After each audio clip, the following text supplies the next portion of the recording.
They say revenge is a dish best served cold, but sometimes it's best served at 3 a.m. with a fleet of tow trucks. Picture this. You wake up to the acrid smell of fresh asphalt burning your nostrils. Your private gravel driveway, the one you paid $80,000 for specifically to avoid HOA control, has been paved overnight without permission. Your fence posts lie scattered like broken teeth. Your surveyor markers, sledgehammered into oblivion. Then you find the letter. The HOA president actually had the audacity to bill you $3,200 for this community upgrade and demand monthly maintenance fees. The smugness practically drips off the page as she explains how your rustic road needed proper standards. What she didn't know? I'm a retired commercial developer who owns a secret towing contract with every impound lot in the county. By morning, every single car belonging to her little HOA mafia had vanished into thin air like they never existed. What would you do if someone destroyed your property overnight? Where are you watching from? And what's your worst HOA nightmare? My name's Garrett Rockwell, and 3 years ago I thought I'd found paradise. After selling my concrete construction business in Dallas, my wife Elena and I bought our dream property, 3 acres of rolling Texas hill country on the edge of Willowbrook Commons subdivision. The house sat 400 yards back from the main road, connected by a beautiful gravel driveway that crunched satisfyingly under tires like breakfast cereal and kept speeds naturally low. Here's the key detail that saved my sanity and my wallet. I specifically purchased the access road separately. Not part of the subdivision, not subject to HOA rules, completely private. The previous owner, George Blackwood, was a smart old rancher who carved out that road access in 1987 specifically to avoid neighborhood politics. I paid an extra $80,000 for that privilege, and it was worth every penny. Elena's a high school principal, salt-of-the-earth practical with a laugh that could diffuse any argument. Our daughter Sophia was 15, focused on college prep and staying out of teenage drama. We'd moved here for peace, privacy, and the kind of quiet family time you can't buy in the city. Every evening, we'd sit on our back porch, listening to mockingbirds while the sweet smell of Elena's jasmine plants drifted across the yard. Enter Vivian Ashworth, the human embodiment of a parking ticket. Picture the most entitled real estate agent you've ever met, multiply that by 10, then give her a gavel and a homeowner association presidency.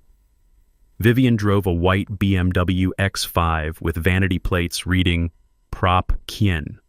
And yes, she thought that was clever.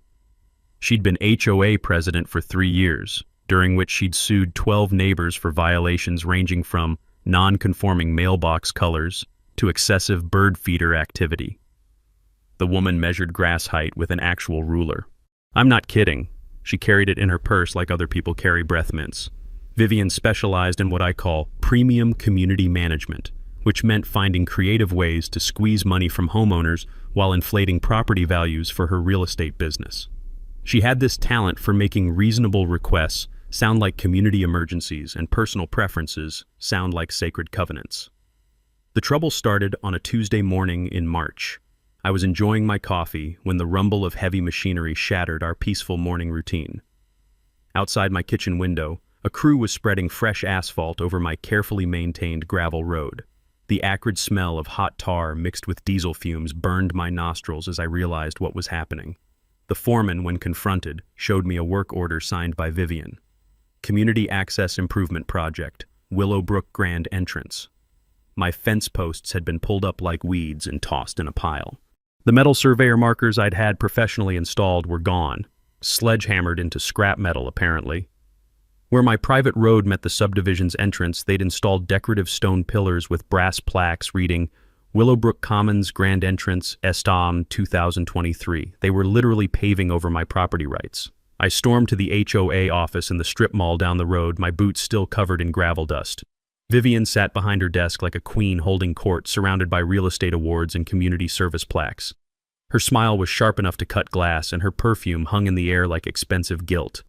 "We're bringing your rustic access up to community standards," she said, drawing out rustic like it was a communicable disease. She showed me an enlarged plot map with my road highlighted in yellow marker labeled Future Community Thoroughfare.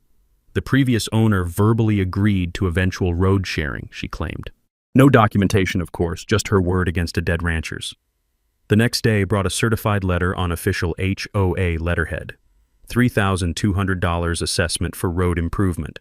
Monthly maintenance fees of $85. 30-day notice to install appropriate community standard landscaping.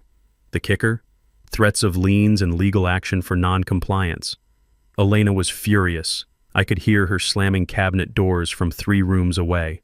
Sophia's friends immediately started using our new driveway as a parking lot and skateboard path, their wheels grinding against the fresh asphalt outside our bedroom window every morning at 7 a.m. But here's what Vivian didn't know. George Blackwood had included deed language that would make her legal team very, very sorry they'd ever heard my name. Vivian didn't waste time savoring her victory.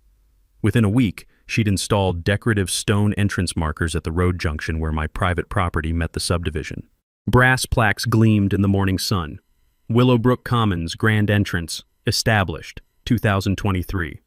The audacity was breathtaking. She'd literally branded my driveway as community property. But that wasn't enough. Oh no. Vivian was just getting warmed up. Next came the security company. I'm talking about a uniformed guard in a golf cart, patrolling what Vivian now called the community thoroughfare.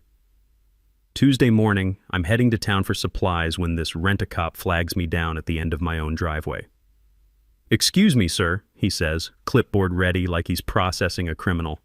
"I need to see some ID and verify your authorization to use this community access road." The metallic taste of pure rage filled my mouth. "This is my property," I said, keeping my voice level. "That's my house right there." He shrugs. "Ma'am says all vehicles need verification. Community safety protocols." I wanted to laugh at the absurdity, getting carted to drive to my own house, but this was serious business. Back in my construction days, I'd seen developers try this exact trick. Create a fait accompli, then use security theater to intimidate property owners into submission. The technical term is extortion, but Vivian probably called it community enhancement. I filed a complaint with the county planning office the next morning. Here's something most people don't know about construction. Everything requires permits. Everything. You can't pour a sidewalk, move a drainage ditch, or install road signage without paperwork. Vivian's crew had violated at least 3 municipal codes that I could see. The county records confirmed my suspicions. 0 permits for any road work in our area. Within 48 hours, they posted a stop work order on Vivian's pretty new entrance pillars. The sight of that bright orange notice fluttering in the Texas wind was better than Christmas morning. Vivian's response was swift and predictably petty. Emergency HOA board meeting Friday night. I wasn't invited, obviously. But my neighbor Marcus Webb, retired Marine with very good hearing and a talent for evening dog walks, happened to stroll past the clubhouse around meeting time. According to Marcus, Vivian spent an hour ranting about how I was obstructing community progress and undermining property values. The board voted unanimously to fine me $500 per day for failure to maintain common area. The woman was literally fining me for not maintaining my own private road to her standards. The chutzpah was almost admirable. The certified letter arrived Monday morning, officially declaring me persona non grata in my own neighborhood. I'd been banned from a place I legally owned. Even the post office clerk seemed embarrassed handing it over. But Vivian was just getting started with the psychological warfare. She organized what she called a community awareness campaign, basically turning my neighbors into an unpaid PR firm. The message was simple. Garrett Rockwell's gravel road endangered school buses, and his legal obstruction would tank everyone's property values. Elena came home from grocery shopping visibly shaken after 3 neighbors cornered her with concerned warnings about my legal troubles. The smell of her usual lavender shampoo was overwhelmed by the stress sweat from that ambush. "They made it sound like you're some kind of criminal," Elena said, her hands trembling slightly as she unpacked groceries. "Janet Morrison actually asked if we were having financial problems and needed to sell." While Vivian played neighborhood politics, I was playing a longer game. I called my former business partner Dustin Chavez, now a traffic engineering consultant, and ordered a professional land survey with GPS coordinates. Cost: $3,200. Exactly what Vivian was trying to charge me for destroying my property. Poetic justice has a price tag. I also contacted Rex Donovan, a retired sheriff's deputy who does private investigations. Rex has this talent for finding public records that other people prefer to keep buried. Within 3 days, he'd uncovered something fascinating. Vivian had been buying up surrounding properties through shell companies for 18 months. The pieces started clicking together. I remembered reading about something called prescriptive easement during my contractor days, the legal theory that long-term use can create property rights, but it requires 10+ years of continuous documented use. Vivian would need to prove the community had been using my road since 2013, which was mathematically impossible since I'd gated it every winter until 2019. I had receipts for everything.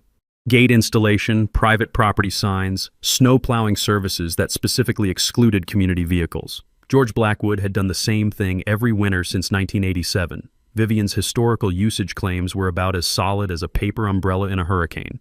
The mini-twist arrived Friday afternoon via certified mail from Pemberton and Associates. Ironically, the same law firm that had handled my business sale 3 years ago. They knew I had money, which made their cease and desist letter particularly bold. They claimed my survey stakes constituted destruction of community property and threatened a $50,000 lawsuit plus attorney fees. The irony was delicious, threatening to sue me for surveying my own land while defending someone who'd actually destroyed my property. That weekend, Elena found me in the garage organizing files and chuckled. "You look like a general planning a campaign." "Funny you should say that," I replied, pulling out George Blackwood's carefully crafted deed restrictions, "because that's exactly what this is." Vivian had clearly decided that subtlety was for amateurs. Her next move was pure psychological warfare disguised as community engagement. She organized daily beautification walks, groups of 8 to 10 HOA supporters who would stroll past our house with the casual intensity of military reconnaissance. They'd walk slowly, taking photos with their phones, stopping to point at our landscaping, and whisper among themselves like neighborhood paparazzi. The clicking of camera shutters became our new morning soundtrack, replacing the peaceful bird songs we'd moved here to enjoy. Vivian herself led these expeditions, clipboard in hand, documenting what she called safety violations and code infractions. Sophia started closing her bedroom curtains during the day. "It's like living in a fishbowl," she complained, and she wasn't wrong.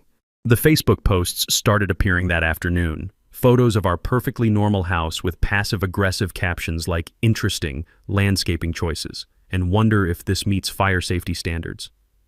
The comment sections turned into digital lynch mobs where neighbors debated everything from our mailbox color to Elena's garden gnomes. But Vivian's administrative masterpiece was yet to come. Somehow the county planning office had suddenly lost my original survey documents.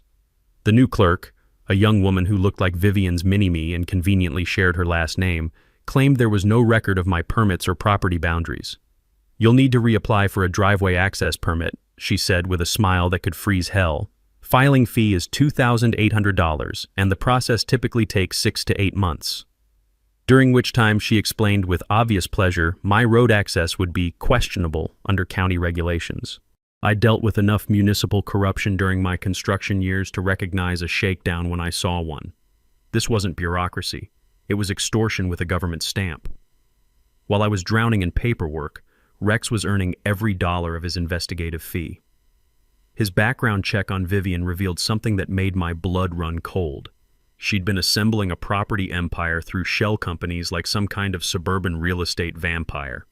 6 different LLCs, all controlled by her, had purchased parcels surrounding my land over 18 months. Rex's aerial photos showed the pattern clearly. Vivian owned properties on 3 sides of my land. Her master plan wasn't about road access. It was about creating luxury estate lots by combining smaller parcels. My 3-acre Keystone property was all that stood between her and a multi-million-dollar development deal. Back in my contractor days, I'd seen developers use this exact strategy, something called assemblage, where you secretly buy up adjacent properties to create larger development parcels. The last holdout always faces maximum pressure because without their cooperation, the entire investment becomes worthless. That's when the sabotage started. Thursday morning brought the acrid smell of dying saint, Augustine grass, and wilted rose bushes. Our irrigation system had failed during a brutal Texas heat wave. When I traced the problem, I found that someone had deliberately cut our main water line where it crossed under the new asphalt with surgical precision. Before I could even call a plumber, my phone rang. "Mr. Rockwell," came Vivian's voice, dripping with mock concern. "I understand you're planning to destroy community infrastructure. That will require board approval and a $5,000 damage deposit." The woman had sabotaged my property, then tried to extort me for fixing her damage. It was like being mugged by someone who then offers to sell you a bandage at premium prices. Pemberton and Associates escalated that same week, filing a preliminary injunction to prevent me from interfering with community road maintenance. They wanted a judge to order immediate removal of my survey stakes and private property signs, claiming they constituted harassment of HOA members. I recognize this legal strategy from construction disputes. Tie up property owners in expensive court battles while continuing the behavior you're being sued for. It's designed to exhaust your opponent's wallet before the actual case begins. But something beautiful was happening in the neighborhood. Not everyone was drinking Vivian's Kool-Aid. Marcus Webb, the retired Marine, quietly offered security cameras. Dr. Patricia Hernandez shared horror stories that made my situation look like amateur hour. Janet Kowalski, a teacher with organizational skills that would make the Pentagon jealous, revealed that Vivian had tried to lowball her corner lot for half its market value. When Janet refused, her garbage pickup mysteriously started getting missed every other week. The pattern was becoming clear. Vivian wasn't just targeting me, she was systematically harassing anyone who wouldn't sell. The tax assessment bomb dropped Friday afternoon. The county had re-evaluated my property based on the road improvements, jumping my annual taxes from $4,200 to $7,800. The appeals process required paying the disputed amount up front, another financial pressure tactic. That evening, Elena and I sat on our back porch watching sunset through a haze of construction dust and exhaust fumes. Our peaceful evening air now carried the constant rumble of traffic and shouts from teenagers treating our community road like their personal skate park. "She's getting desperate," Elena observed, watching another group of HOA supporters photograph our house from the road. "Good," I replied, texting Rex for an update. "Desperate people make stupid mistakes.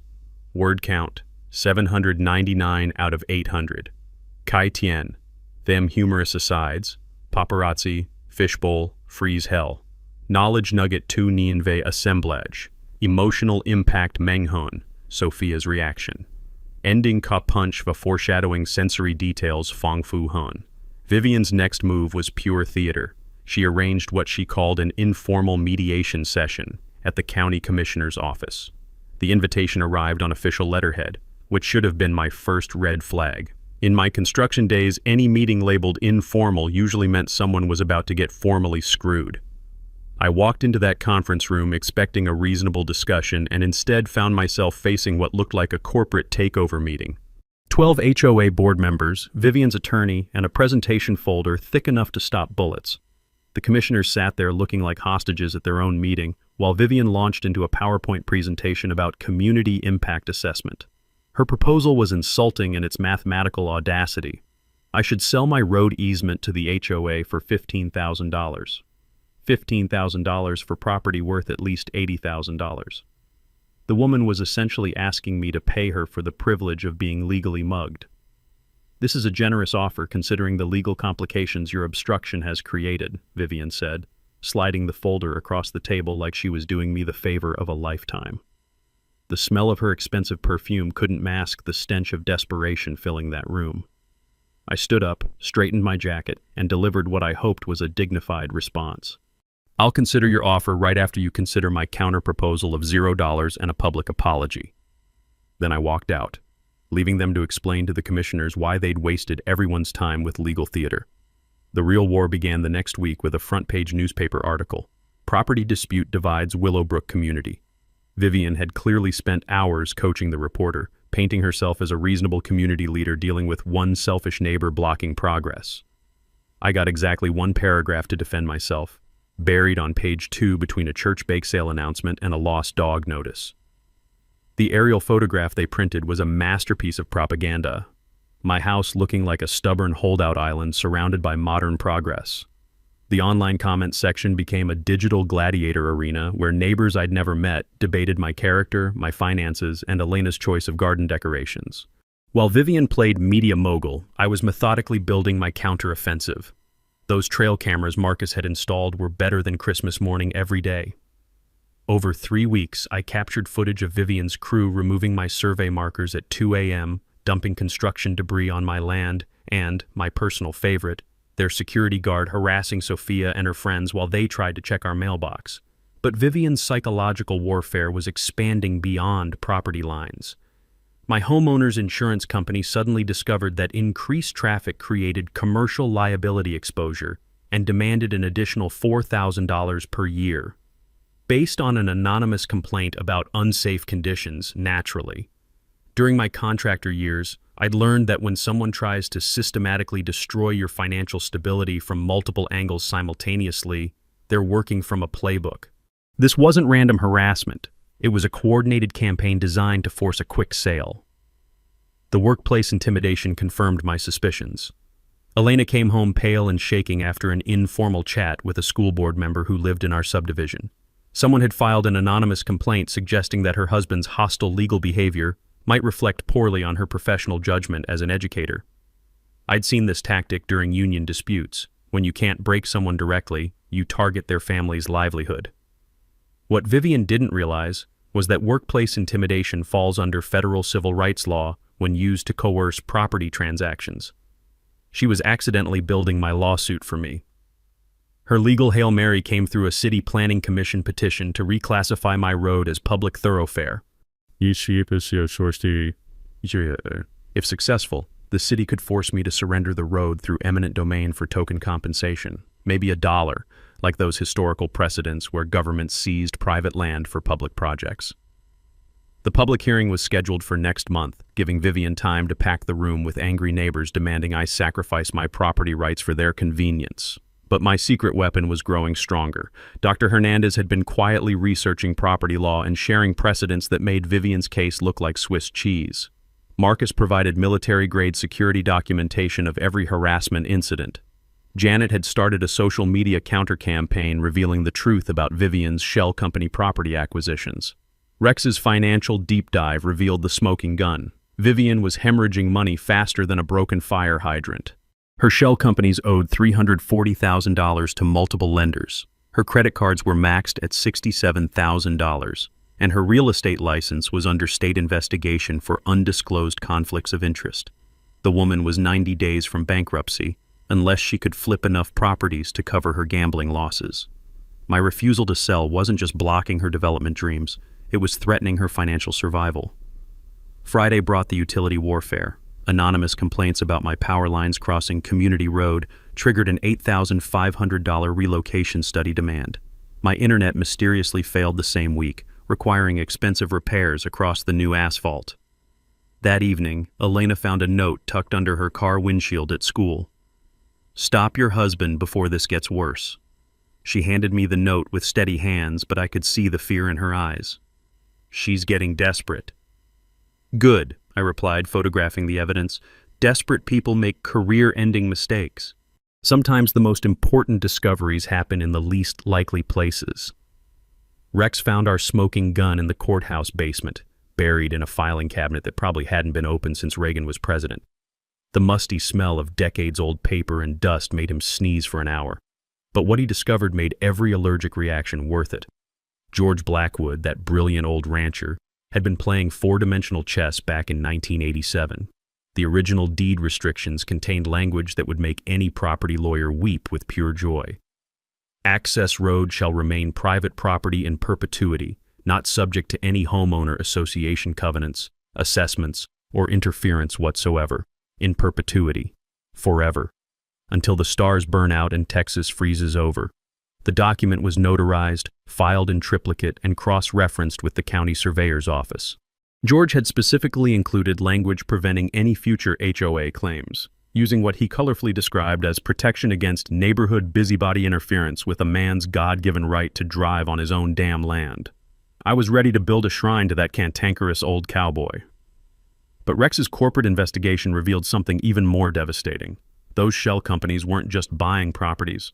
They were borrowing massive money using projected HOA income as collateral. Community Development Partners had borrowed $2.4 million from 3 banks, promising repayment through increased HOA fees from expanded membership. The entire scheme required rezoning our area as luxury estate community to justify the loan payments. Without my property completing the development puzzle, Vivian's financial empire would collapse faster than a house of cards in a Texas tornado. I sat in my kitchen reading Rex's timeline, the bitter taste of realization filling my mouth. Vivian had borrowed against future HOA assessments, expecting to force me into membership within 6 months. The quarterly loan payments were due in 8 weeks. Without successful rezoning, she'd default on $2.4 million in development loans plus her personal investments. The woman wasn't just harassing me for sport, she was fighting for her financial life. The political corruption ran deeper than small-town incompetence. County Commissioner Bradley Morse wasn't just rubber-stamping Vivian's permits. He was her brother-in-law. His construction company had pocketed $47,000 in no-bid HOA contracts for emergency improvements that coincidentally required permits only he could approve. Rex documented 17 permit approvals that violated standard procedures, all benefiting Vivian's projects or Morse's business. During my contractor days, I'd seen municipal corruption, but this was textbook racketeering, the kind federal prosecutors dream about at night. The insurance fraud pattern was almost artistic in its audacity. Vivian had systematically filed claims against 3 previous holdout neighbors, collecting $89,000 in settlements for property damage from hostile neighbors and psychological trauma from harassment.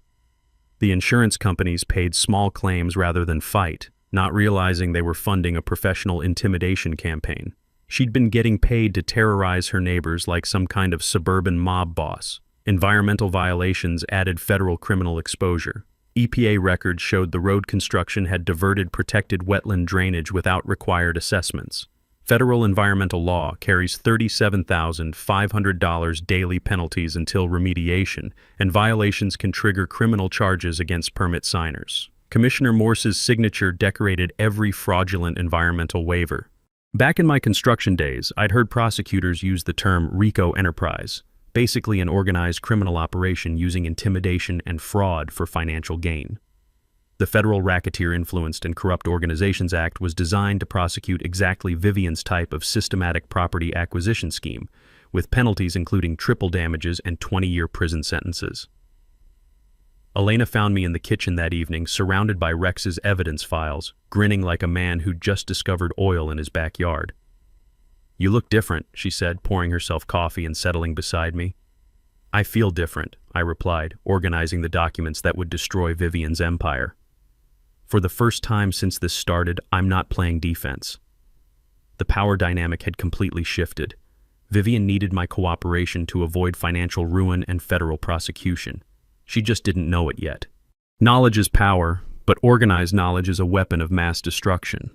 That weekend, I converted our garage workshop into what Elena lovingly called the war room. Maps covered every wall, legal documents hung on clotheslines like evidence in a crime drama, and timelines stretched across folding tables like battle plans for D-Day.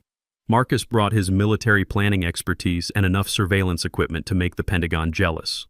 Dr. Hernandez contributed legal research skills that would shame most law professors, plus medical documentation of stress-related symptoms from Vivian's harassment campaign. Janet arrived with her teacher's organizational superpowers and enough color-coded folders to stock an office supply store.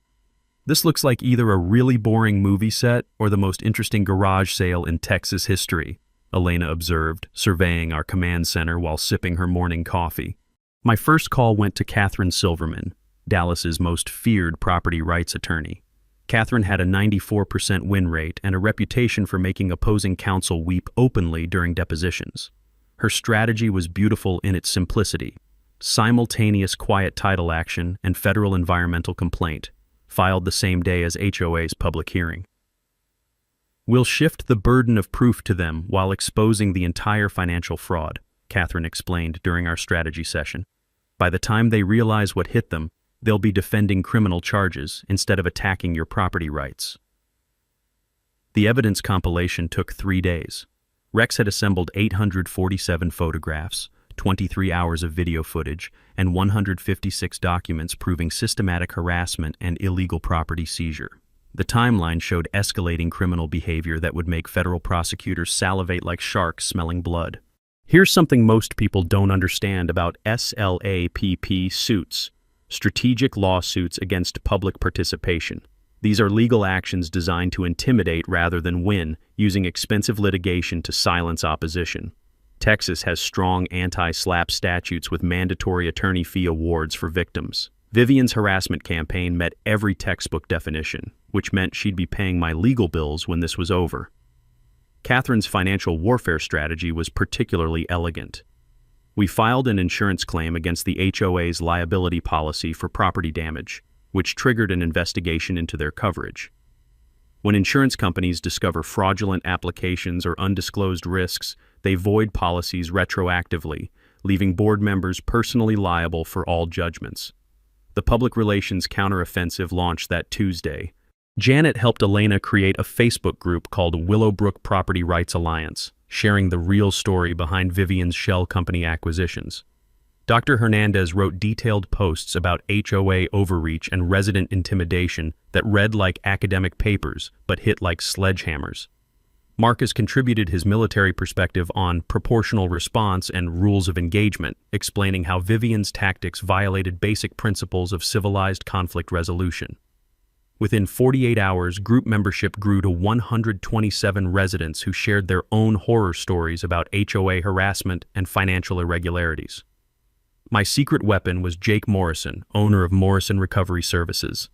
Jake specialized in HOA towing contracts and knew every player in the business. When I explained our situation, his weathered face broke into a grin that would terrify a rattlesnake. "That woman owes my company $12,000 for unpaid towing services," Jake revealed, pulling out a thick file of invoices. "Been trying to collect for 8 months. You know what that means?" I did indeed. Mechanics' liens take priority over most other debts and can force asset sales to satisfy contractor claims. Jake's unpaid bills created a legal claim against HOA's common areas that could unravel Vivian's entire financial structure. The community intelligence network expanded like a spiderweb of suburban spies. 5 neighbors volunteered as early warning systems, each monitoring different aspects: HOA meetings, permit applications, construction activity, and social media campaigns. Marcus set up encrypted messaging using military-grade communication protocols that would make the NSA proud. Dr. Hernandez recruited allies on the City Planning Commission and school board, people who'd grown tired of Vivian's heavy-handed tactics and questionable ethics. The environmental documentation came from a professional wetland specialist who confirmed EPA violations serious enough to trigger federal criminal investigation. Local investigative reporter Sarah Sawyer showed serious interest in the corruption angle. Her story pitch was irresistible: HOA president's secret business empire built on neighbor harassment and municipal fraud. Sarah had won awards for exposing real estate corruption and agreed to hold publication until our legal filings were complete.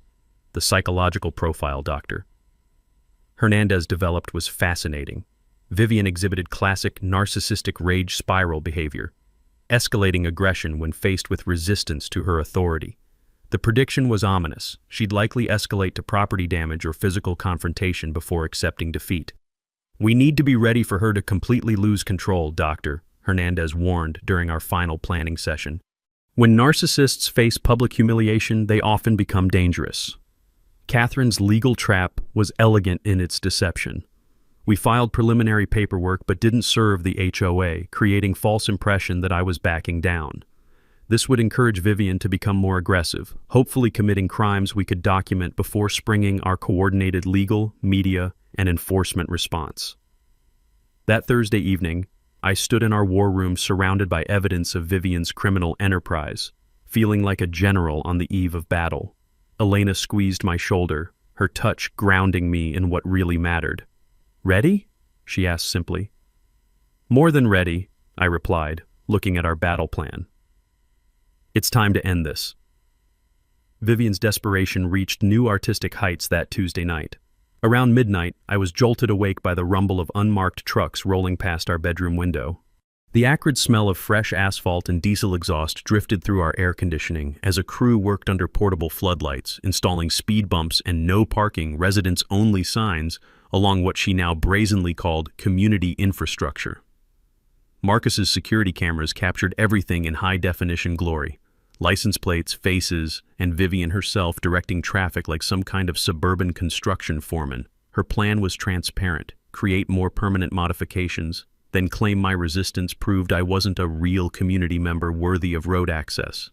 The footage was comedy gold. Vivian, dressed in a pink tracksuit and designer sneakers, barking orders at construction workers at 2 a.m. while neighbors' porch lights flickered on across the subdivision. She looked like a real housewife having a very expensive nervous breakdown. But her next move crossed a line I hadn't expected, even from her. Thursday afternoon, Elena was loading groceries when Vivian approached in the school parking lot with the predatory smile of a used car salesman closing a deal. "Elena, honey," Vivian purred, her voice dripping with false concern. "I know this whole situation has been stressful for your family.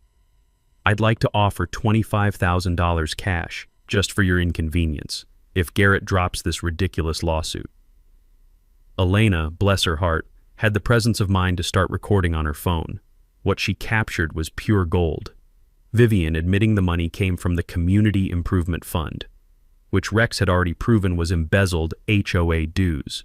The woman was literally trying to bribe us with stolen money while confessing to financial crimes on camera. "Think about Sophia's college fund," Vivian continued, apparently unaware she was being recorded. "This legal mess could drag on for years and cost you everything." Elena's response was worthy of a standing ovation. "The only thing costing us everything is dealing with criminals who think private property is their personal piggy bank." Meanwhile, Rex's investigation into Commissioner Morse was bearing fruit. The building inspector who'd approved Vivian's permits had never actually visited the construction site. Approvals were rubber-stamped via email using backdated digital signatures. When the state attorney general's office received Rex's documentation, they opened a formal investigation that would make Morse's life very interesting for the foreseeable future. The harassment campaign escalated to psychological warfare that would make Cold War operatives proud. Anonymous flyers appeared on windshields throughout the subdivision, claiming I operated an illegal business from home. False complaints flooded the fire marshal's office about hazardous materials storage. Apparently, my garage workshop tools qualified as industrial equipment in Vivian's twisted imagination. Someone even called Child Protective Services with bogus reports about unsafe living conditions, forcing Elena to take time off work for a home inspection that found absolutely nothing. The caseworker apologized profusely, explaining they were legally required to investigate all reports, no matter how obviously frivolous. Sophia's college applications were delayed due to mysterious address verification issues that somehow only affected our household. The girl was maintaining straight A's while dealing with harassment that would break most adults, and I was proud of her resilience even as my fury burned hotter every day.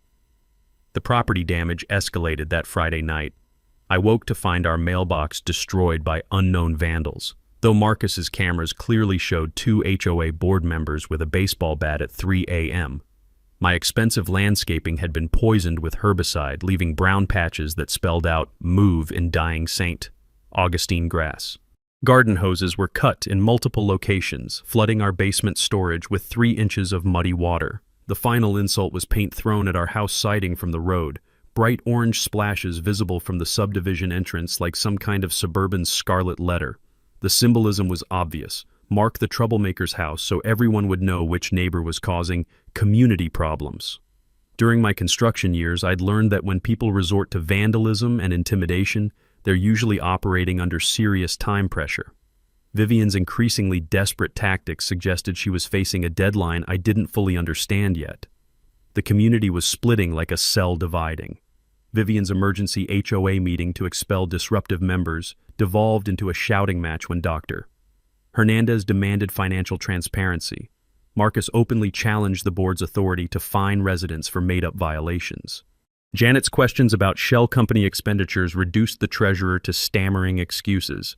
3 more families formally withdrew from HOA membership, citing financial irregularities and systematic harassment of residents.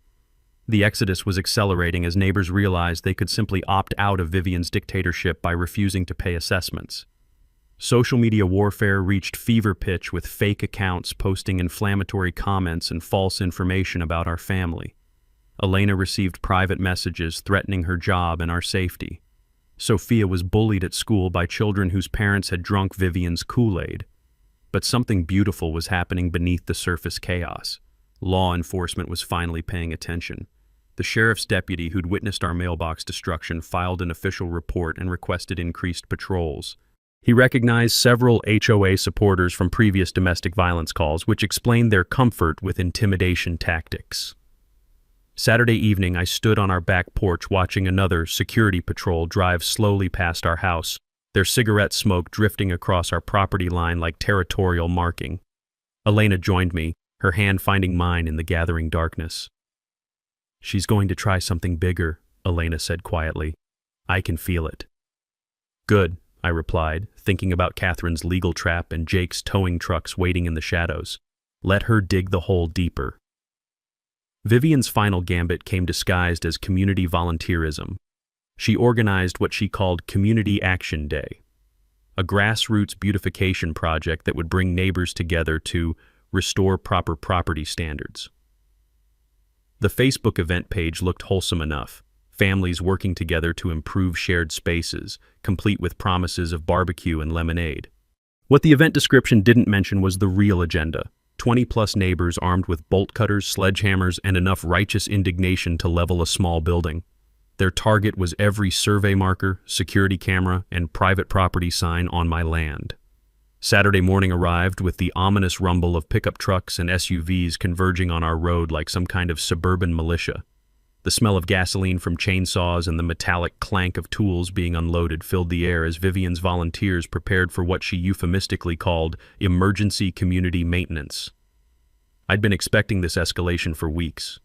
Marcus had positioned himself strategically with video equipment, while Rex coordinated with the sheriff's department. Elena and Sophia were safely visiting Elena's sister in Austin. No point having them witness what was about to unfold. Vivian emerged from her BMW like a general inspecting troops, clipboard in hand and bolt cutters gleaming in the morning sun. She'd even brought matching t-shirts reading Willowbrook Pride for her demolition crew. The woman had turned property destruction into a team-building exercise. "Morning, neighbors," she called out cheerfully, her voice carrying across the property line with practiced real estate enthusiasm. "Ready to bring this corner of our community up to proper standards?" The crowd cheered like they were at a tailgate party instead of planning felony trespassing and vandalism.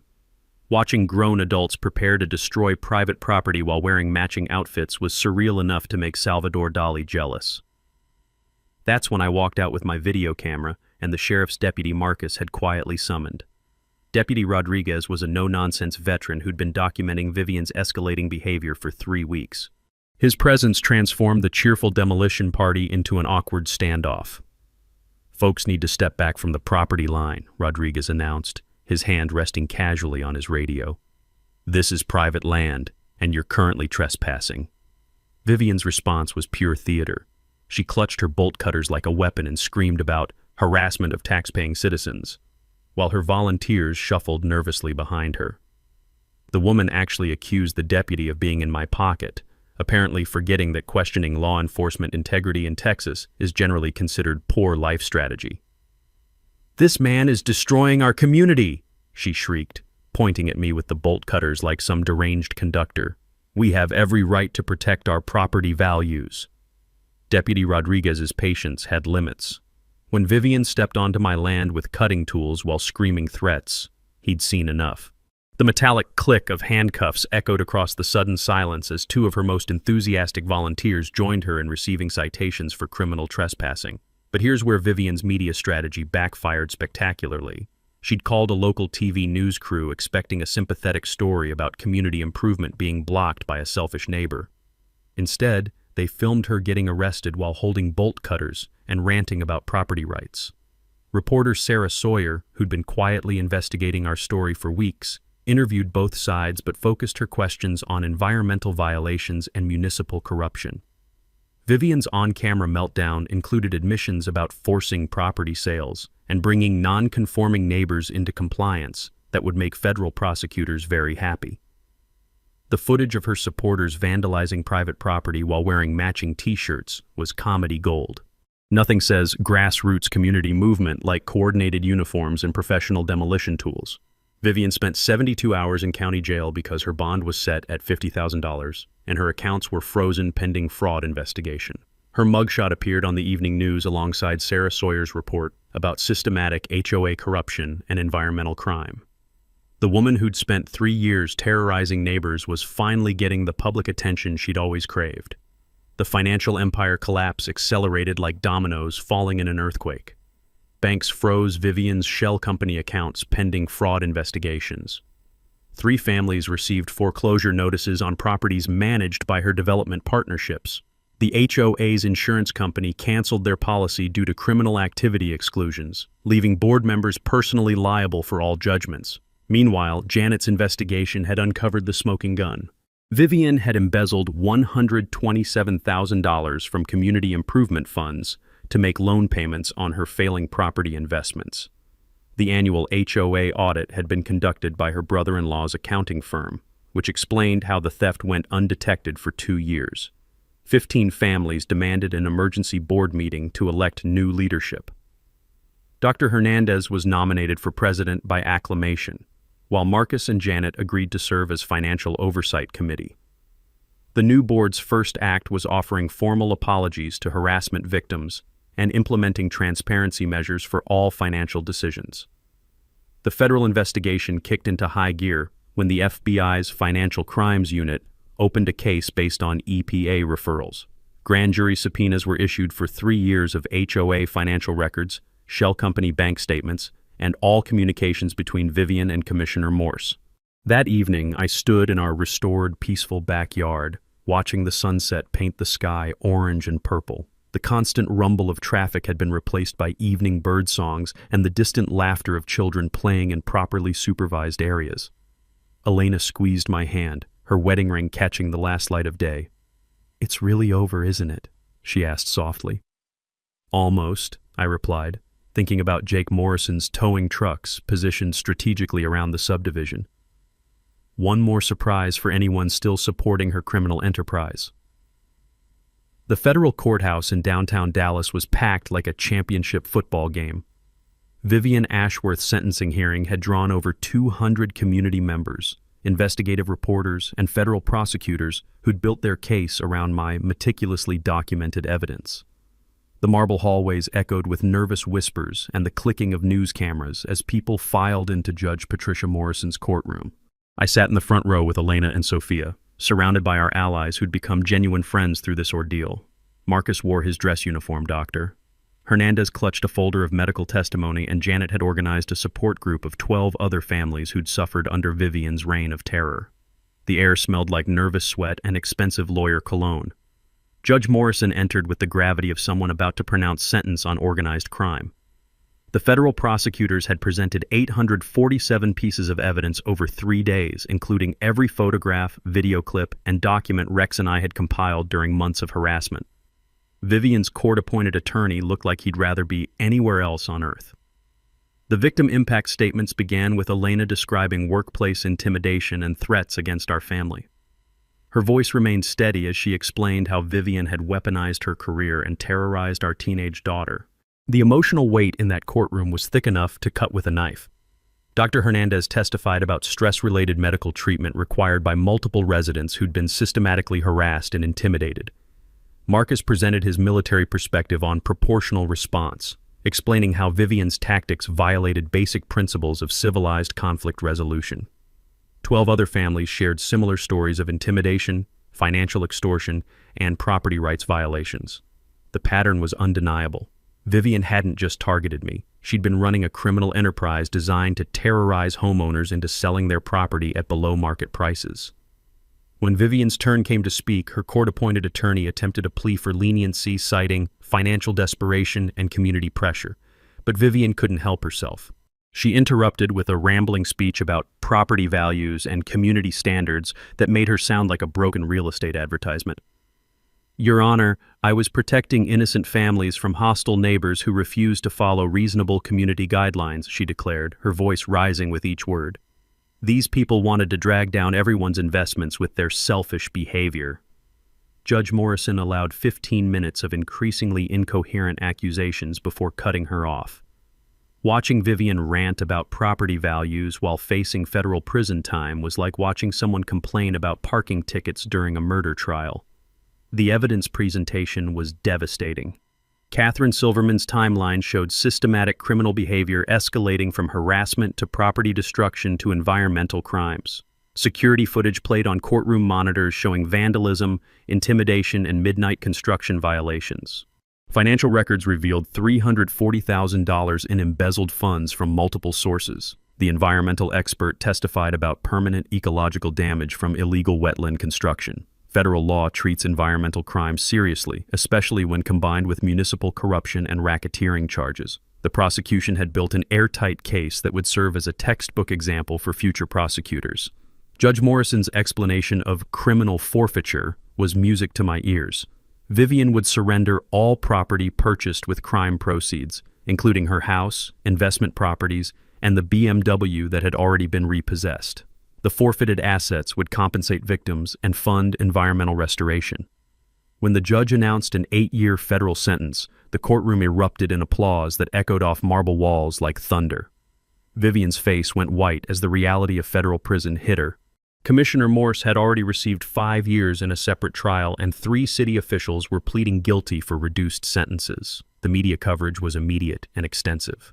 Sarah Sawyer's live broadcast reached 2.3 million viewers across Texas as she explained how one homeowner's documentation had exposed municipal corruption and environmental crime. National networks picked up the story as an example of HOA abuse and citizen advocacy success. The environmental victory exceeded my wildest expectations.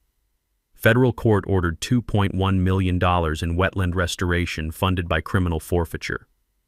My property would become the northern boundary of a new protected wildlife corridor. The EPA would use our case as a model for prosecuting future environmental crimes involving municipal corruption. The property rights precedent was equally significant. Rockwell versus Willowbrook Commons HOA would be cited in law schools and courthouses across America. The Texas legislature was already introducing the Property Owner Protection Act based on our case details. Judge Morrison's final remarks addressed the packed courtroom with the weight of constitutional authority. This case represents everything wrong, with unchecked authority and systematic neighbor harassment.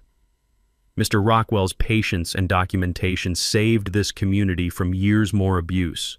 Let this sentence serve as warning. Property rights are not negotiable in America. The financial reckoning was swift and complete. Civil lawsuit settlements awarded me $480,000 in damages and attorney fees. RICO treble damages were applied to all documented harassment and property damage. The HOA's insurance company paid additional environmental restoration costs. As federal marshals led Vivian away in handcuffs, she was still claiming she'd been protecting property values. Her last words to the media were predictably self-serving. "This is all his fault," while pointing at me like a petulant child caught stealing cookies. Outside the courthouse, Elena and I stood in afternoon sunshine surrounded by friends and neighbors who'd stood with us against organized crime disguised as community management. The sweet taste of justice was better than any victory I'd experienced during my construction career. "Ready to go home?" Elena asked, squeezing my hand. "More than ready," I replied, thinking about the peaceful gravel road waiting for us. Let's go celebrate freedom. Justice tastes sweetest when shared with people who deserve it most. That's why I donated $200,000 of the settlement money to establish the Willowbrook Veterans Scholarship, a fund providing college assistance for military families in our community. Elena was appointed to the scholarship board alongside Dr. Hernandez and Marcus, turning our alliance of necessity into a partnership for positive change. The first scholarship recipient was the son of a neighbor who'd supported us throughout the ordeal. Watching that young man receive his check while his veteran father wiped away tears in our community center reminded me why this fight had been worth every sleepless night and legal fee. The sweet smell of Elena's homemade cookies filled the room as families celebrated together. The environmental restoration exceeded everyone's wildest expectations. Within 6 months, workers had completed the wetland rehabilitation ahead of schedule and under budget. Protected Miller's Creek now supports returning wildlife, including rare painted buntings that hadn't been seen in our area for decades. Their morning songs drift across our property like nature's own victory celebration, replacing the diesel rumble of Vivian's construction crews. My gravel road became part of the restoration plan. designated as a low-impact nature trail connecting the subdivision to the new wildlife preserve. Families now walk their children along the same path Vivian had tried to steal, learning about environmental protection and property rights from educational signs funded by her criminal forfeiture money. The irony is delicious. Sophia received a full scholarship to the University of Texas engineering program after her essay about standing up to bullies and protecting what's right won a statewide writing contest. She wants to specialize in environmental engineering, inspired by watching our wetland restoration process. Elena's promotion to assistant superintendent came with district-wide recognition for her leadership during our crisis. The family vacation to Alaska we'd postponed during the legal battle was finally funded by documentary appearance fees. Watching grizzly bears fish for salmon while Sophia planned her college courses felt like the perfect reward for surviving suburban warfare. Elena's laughter echoing across pristine wilderness was the sweetest sound I'd heard in years. Property values told the real story of our victory. Our house increased 45% in value following the corruption exposure and environmental restoration. Neighboring properties gained value due to proximity to the protected wildlife corridor. The area rebranded itself as Willowbrook Conservation Community, a name that actually meant something beyond real estate marketing. The legal reforms our case inspired became the Texas Property Owner Protection Act, signed into law with bipartisan support. The legislation requires HOAs to carry $2 million liability insurance for officer misconduct, establishes a state ombudsman office for property rights disputes, and criminalizes harassment campaigns targeting individual homeowners. Vivian's criminal legacy became the foundation for protecting future families. Jake Morrison's towing business grew 300% after publicity from our case, specializing in HOA accountability services that make corrupt boards very nervous. Sarah Sawyer's Emmy-winning documentary Neighborhood Nightmare was viewed by 15 million households, inspiring property rights legislation in 12 states. The community transformation was remarkable. Dr. Hernandez was elected HOA president with 89% of the vote, implementing transparent governance that published monthly budgets online. Annual dues dropped from $2,400 to $400 per household after eliminating corruption and contractor kickbacks. Marcus and Rex formed a private investigation partnership that has helped 37 families fight HOA abuse across Texas. 3 families who nearly lost their homes to Vivian's foreclosure schemes used restitution payments to save their properties. The community center built in Vivian's former house now hosts conflict resolution training, a beautiful example of turning criminal real estate into community good. Our 3rd annual Freedom Road Festival last month drew over 500 attendees from across the state who wanted to celebrate the power of standing up to bullies. The smell of barbecue smoke and sound of children's laughter filled the air as families enjoyed bounce houses set up exactly where Vivian's security guard used to harass visitors. As I write this, Elena and I are planning semi-retirement that might include consulting for families facing similar HOA harassment. Rex is already investigating corruption in 3 other Texas communities, and we joke about starting a traveling road show for property rights education. The sound of children playing on our restored gravel road during festivals perfectly captures what we fought to protect, their laughter mixing with bird songs from the protected wetland, exactly as we dreamed when we first bought our little piece of American freedom. Got your own HOA nightmare story? Share it in the comments below. You never know who might need to hear that they're not alone in this fight. And don't forget to subscribe to HOA Stories for more David versus Goliath property rights victories. Next week, I'll tell you about Margaret Thompson, the 72-year-old grandmother in Oregon who used a medieval property law called adverse possession to seize her corrupt city council's parking lot. Sometimes the best revenge really is living well and keeping detailed records. Faced by the satisfaction of community leadership and the sweet smell of desert mornings without gasoline fumes. Most importantly, I learned that patience and persistence always defeat petty tyrants, especially when you document everything and know your legal rights. Remember, your HOA dues aren't their personal piggy bank, and renewable energy installations are protected by law in most states. Drop a comment sharing your worst HOA horror story, and don't forget to subscribe to HOA Stories for more tales of neighborhood justice and Karen comeuppance.